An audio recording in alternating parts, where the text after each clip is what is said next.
דוד ונזר הם הייצוג הכי טוב שיש לדור הזה. הם שתי חבר'ה שהחליטו לפני הצבא לעשות משהו שהוא יותר משמעותי, להגיע יותר בוגרים לצבא, להגיע יותר מוכנים לצבא, אחרי זה בצבא לעשות את התפקיד הכי משמעותי שיש. זה מרגש, זה מתכתב גם עם השם של המכינה בסוף, זה מלח הארץ. הסיפור של דוד ונזר משקפים בדיוק את הסיפור של מלח הארץ. נזר גדל באוקראינה, עלה לארץ בגיל צעיר, כאן התחנך וקיבל את הערכים של המכינה והתגייס לאגוז. ויש לנו את דוד ששון, שגדל במשפחה תומכת, ובסוף שניהם מצאו את עצמם ביחידות מובחרות, נלחמים על המדינה שלנו, וזה מספר את הסיפור של מלח הארץ יותר מהכל, ואנחנו צריכים עוד מלח הארץ. אני יכול להגיד מה שקשור לנזר, שאחרי השנת מכינה שלו, הוא בא ועוד כמה חברים שלו מהקבוצה, לבית ספר שלנו, וראיתי שכולם התבגרו והכל, והוא כאילו ממש תפס לי את העין, כי כולם ידעו שזה נזר, משהו השתנה בו, משהו שאי אפשר להסביר מילים. רציתי גם לקחת את הפיתוח שהוא עשה ולהביא אותו לעצמי. После окончания школы он очень хотел попасть в боевые войска, и он решил пойти учиться в Михину.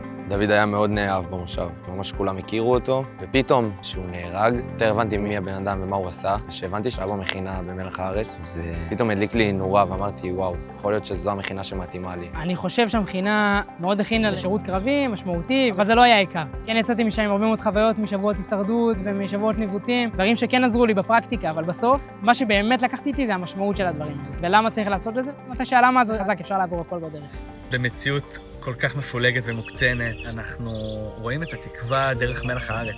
אנחנו בעצם רואים צעירים וצעירות שמגיעים אלינו ולומדים פה על ערכי הסבלנות וסובלנות, על ערכי החברות, ואנחנו חושבים באמת שאם החבר'ה האלה ייצאו וינהיגו את המדינה, או שהם יתפסו תפקידי מפתח בחינוך, בביטחון, במגזר הציבורי, אנחנו נשפיע על עוד ועוד ועוד אוכלוסיות בחברה הישראלית, ואנחנו מקווים שמשם נראה את התקווה. אני באתי מבית חוזר בתשובה חרדי.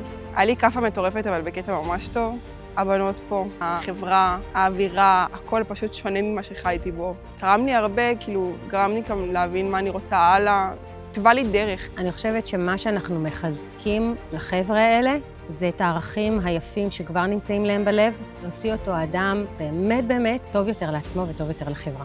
איך לחבר ביניהם, איך לדבר את הרגש שלי ולא להתנהג אותו. המכינה זה המקום הבטוח שלי באמת השנה הזאת. זה פתח אותי בהרבה דברים שהתקשיתי בהם בשנים האחרונות. כל כך הרבה פעמים שמענו שהדור הזה זה דור הטיק-טוק והדור הטכנולוגי שלא מעניין אותו שום דבר ויושב מול המסך. אני יכול להגיד שחוויתי את זה בידיים שלי, איזה רוח לחימה, ואיזה אנשים יוצאים בתקופה הזאת ואיזה דברים טובים הם מציעים מעצמם. אני חושבת שהייחודיות האמיתית של המקום הזה זה שמדברים על מכינה מעורבת, אז מתכוונים לזה באמת. אני חושבת שמשהו בעצירה הזאת של שנה אחת מהחיים, שהם משקיעים בפיתוח האישי שלהם, שהם לוקחים על עצמם אחריות להיות אנשים יותר טובים וחיילים יותר טובים, ההבנה והחשיבות של איזה מקום יש לי בתור אזרח פעיל במדינה הזאת, הוא מאוד מאוד משמעותי.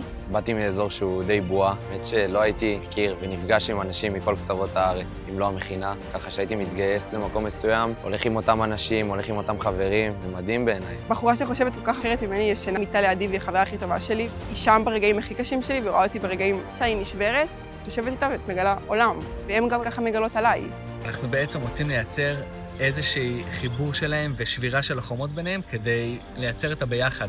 Я понял, что только самоотверженно, что готов закрыть собой не только свою группу, а закрыть весь Израиль собой. Только чтобы эта страна жила, развивалось поколение, будущее этой страны, за что он отдал свою жизнь.